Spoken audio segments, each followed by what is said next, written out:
लिया जाए। एक समय नौमिष तीर्थ में शनकादे 88,000 ऋषियों ने श्री सूर्य से पूछा, है प्रभु, इस कलयुग में वेद विधान रहता मनुष्यों के प्रभु भक्त भाव किस प्रकार मिलेगा तथा उनका उद्धार कैसे होगा। है मनुष्य कही जिस उपाय कहो जिससे थोड़े सी समय में वह प्राप्त होवे और तथा मानवाचक फल मिले, वो कथा सुनने की हमारी इच्छा है। साक्षात श्री सूर्य जी बोले, है विष्णु, मैं पूजे आप सब प्राणियों के हित की बात पूछता हूँ। अब मैं इस श्रेष्ठ व्रत को आप लोगों में कहूँगा, जिस व्रत को नारद जी ने श्री लक्ष्मी नारायण से पूछा था और भगवान से पूछा था और श्री लक्ष्मीपति ने मनुष्य नारद जी से कहा था। सो ध्यान से सुनिए।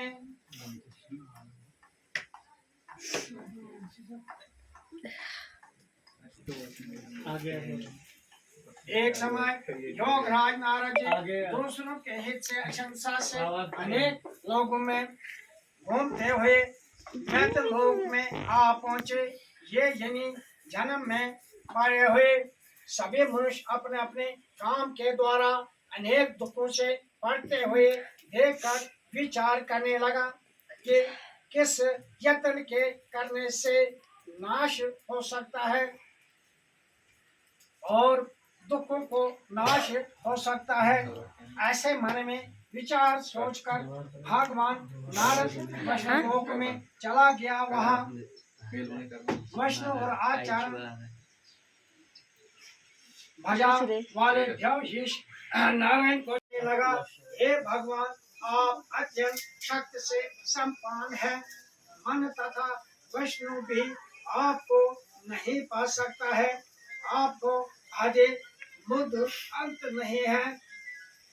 कण कण में रूप श्रेष्ठ को करने वाले भक्तों और दुखों को नष्ट दुख करने वाले हो।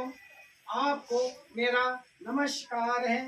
नारद जी की इस प्रकार की स्तुति सुनकर विष्णु भगवान बोले, हे मनुष्य श्रेष्ठ, आपके मन में क्या है? आप किस काम के लिए आज्ञामान हो? निश्चय हो सकता है। सब नारद मुनि बोले, मनुष्य लोग में सब मनुष्य जी अपने अनेक जन्म में पड़े हुए हैं, अपने अपने काम के द्वारा अनेक प्रकार के दुखों से दुखी हो रहे हैं। हे नाथ, हे नाथ, मुझ पर दया करो और बतलाए इनके दुख कैसे दूर हो सकते हैं। श्री भगवान जी बोले, हे नारद, मनुष्यों के भलाई के लिए तुमने बहुत अच्छी बात पूछी है। अच्छी बात पूछी है। जिस काम के करने से मनुष्य महाकष्ट से युक्त होते हैं, वो मैं कहता हूँ, सुनो। बहुत पाए को देने वाला सुख तथा मनुष्य लोग दोनों में एक दुर्लभ व्रत है। यह उत्तम व्रत मैं कहूँगा, जिससे मैं प्रवेश होकर तुमसे कहता हूँ। श्री सत्यनारायण भगवान के लिए व्रत अच्छी तरह विधान है। किसने ये व्रत किया है और किस दिन ये व्रत करना चाहिए? श्री भगवान मुझसे विस्तार होकर कहिए। भगवान बोले, दुख सुख आदि को दूर करने वाला ये व्रत सभी शतानों पर विजय करने वाला है। भक्त और श्रद्धा के साथ किसी भी दिन मनुष्य श्री सत्यनारायण का व्रत शाम के समय ब्राह्मण और भाई बाधा के साथ पूर्वक होकर पूजा करें। भक्त भाव से निवेदन केले का फल, घी, दूध, गेहूं के साटे का चूर्ण ले आवे। गुड़ और अंडे के साटे का चूर्ण शक्कर तथा गुड़ मिलावे और भक्त भाव से भगवान के अपहरण करके भाई बंधुओं के सहित ब्राह्मण आदि भोजन करावे। पश्चात सभी भोजन होकर रात में अपने अपने भगवान को जाएं। और भगवान का आदि ध्यान कर श्री सत्यनारायण भगवान के स्मरण करता हुआ सब व्यक्ति खुश होकर अपने अपने घर को जाएं। इस तरह व्रत करने से मनुष्य लोग की निष्ठा पूरी होती है।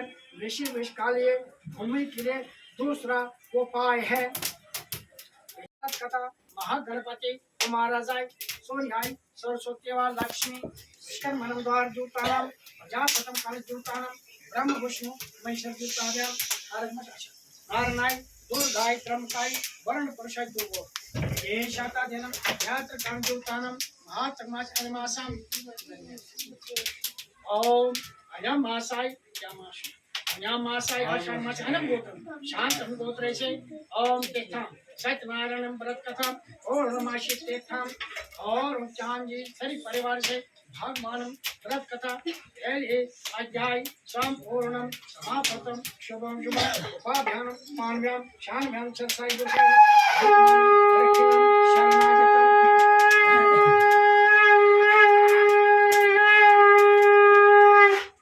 दूसरी अध्याय सोजी बोले है ऋषि जिसने पहले समय में इस व्रत को किया है उसके हित की कथा कहूँगा। ध्यान से सुनिए। सुंदर काशीपुर नगर में एक अत्यंत ब्राह्मण निर्धन ब्राह्मण रहता था। वो भूख और प्यास से बेचैन हुआ पृथ्वी पर घूमता रहता था। ब्राह्मण से प्रेम करने वाले श्री भगवान ने ब्राह्मण को दुखी देखकर बुरे ब्राह्मण को रूप धारण करके उसके पास गया और आदर के से पूछने लगा, तुम नित्य दुखी हो, पृथ्वी पर क्यों घूमता है? हे श्रेष्ठ ब्राह्मण, ये सब मुझसे कहो, मैं सुनना चाहता हूँ। ब्राह्मण बोला, बहुत निर्धन ब्राह्मण हूँ, व्याख्या के लिए मैं पृथ्वी पर फिरता हूँ। हे भगवान, यदि आप इसका उपाय जानते हो, कृपा होकर मुझसे कहे। मुझसे होकर कहे। ब्राह्मण बोला कि श्री सत्यनारायण भगवान मानवाचक फल को देने वाला है, इसलिए हे ब्राह्मण, तुम इसका पूजन कर जिसके करने से मनुष्य सब दुखों से युक्त होते हैं। ब्राह्मण के व्रत का समाचार विधान बतलाकर बूढ़ा रूप धारण करने वाला श्री सत्यनारायण भगवान अंतर्जान हो गया। जिस व्रत को बूढ़े ब्राह्मण ने कहा बतलाया, ये मैं जरूर करूँगा। ये निश्चय करने पर उसे ब्राह्मण को बतलाया और मैं जरूर करूँगा। ये निश्चय होकर वहाँ से बूढ़ा ब्राह्मण चला कर रात में नींद नहीं आई और सवेरे ही उठा। सत्यनारायण भगवान के व्रत के लिए निश्चय के लिए चला गया क्षमा लेकर आया। उस दिन उसे व्याख्या से बहुत सा दान मिला, जिससे उसने भाई बंधुओं के साथ श्री सत्यनारायण का व्रत किया और इसके करने से वो सब दुखों से छूटकर अन्य प्रकार को सम्मान से युक्त हुआ। उस समय वो ब्राह्मण हर मास व्रत करने लगा। इस तरह सत्यनारायण भगवान के व्रत को जो करेगा वो सब पापों से छूटकर मुख्य को प्राप्त होगा। आगे जो पृथ्वी पर श्री सत्यनारायण भगवान का व्रत करेगा वो मनुष्य सब दुखों से छूट जाएगा। इस तरह नारद जी ने नारायण के कहे हुए ये व्रत तुमसे कहे, अब मैं इससे और क्या कहूँ।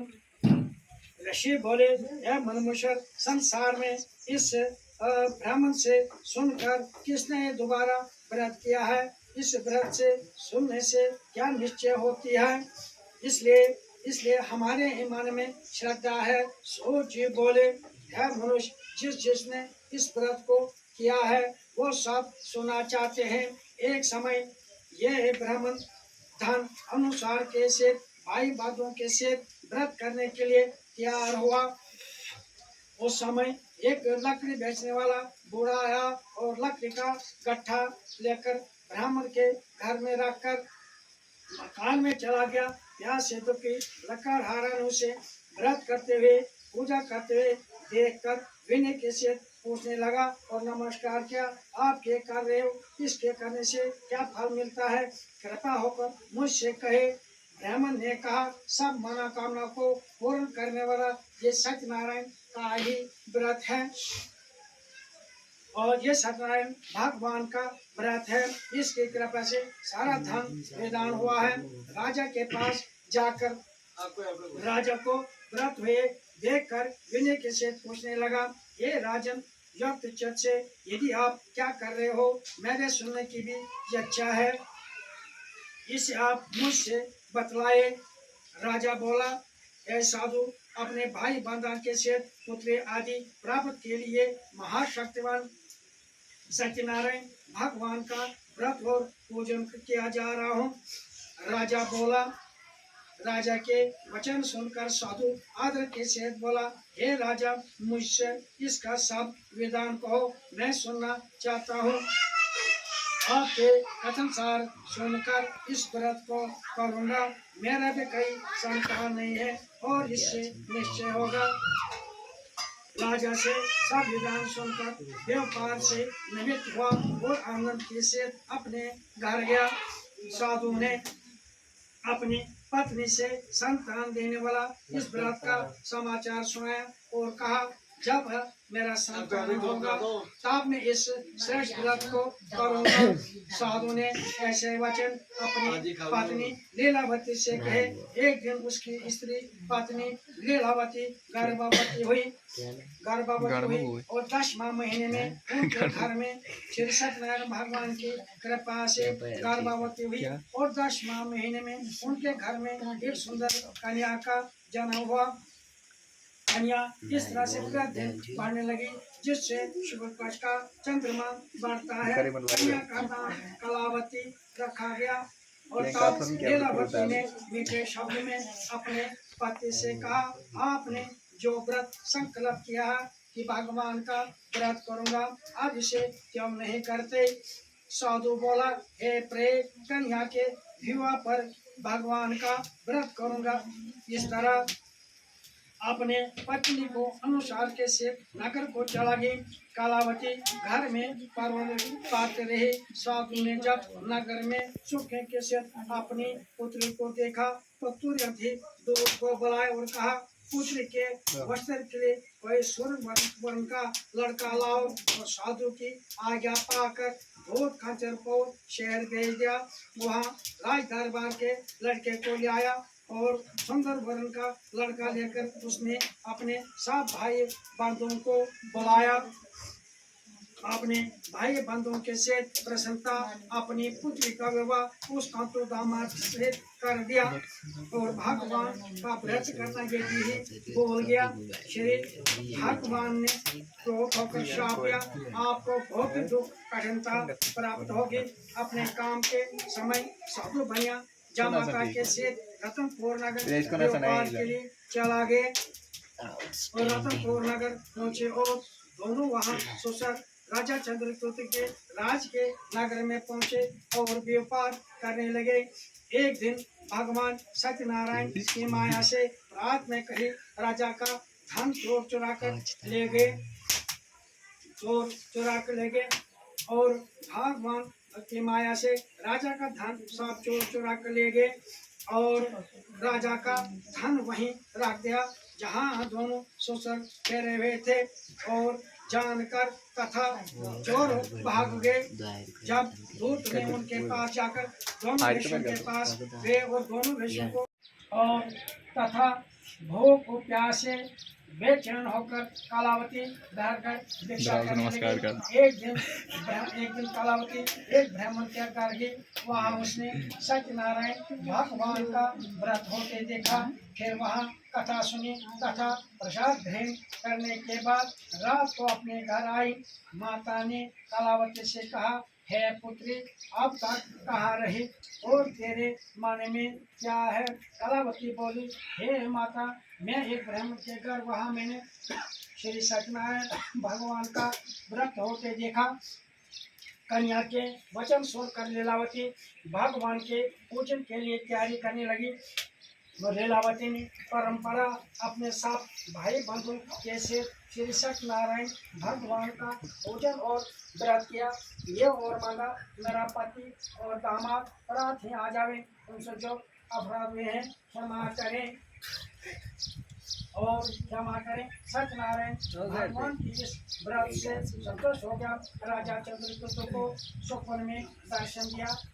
हे राजन, दोनों वेश बंधुओं को रात छोड़ दो, उनका धन चुरा लिया है उन्हीं के लिए, नहीं तो तुम्हारा राजपाट पुत्र में सब नष्ट कर दूंगा। राजा से ऐसे वचन कहकर भगवान अंतर्धान हो गया। रात काल राजा चंद्रगुप्त ने सब में अब पुत्रों को वेद वर्णन से रिहा कर दो। दोनों ने आते ही राजा को नमस्कार किया और बुलाया। दोनों वैश्य ने राजा को नमस्कार किया। राजा मीठे शब्द में बोला, हे महाबाब, ऐसा कठोर दुख प्राप्त हुआ, अब कहीं बात नहीं है। ऐसे कहकर राजा ने उनको नए वस्त्र पहनाए, दुगना धन देकर खुशी खुशी के से दोनों अपने नगर को चला गए। इसे खंड प्राण श्री सत्यनारायण व्रत कथा द्वितीय अध्याय संपूर्णम समापतम शुभम शुभम महागणपति कुमाराय सूर्याय सरस्वती व लक्ष्मी पुष्करम द्वार जुटानम प्रजापतिम कलजुटानम ब्रह्म शुभम संताभ्याम चतुर्भुज सुंदराय नारायण दुर्गाय ब्रह्मकाय वरम प्रचाय देवी शाखा महात्मा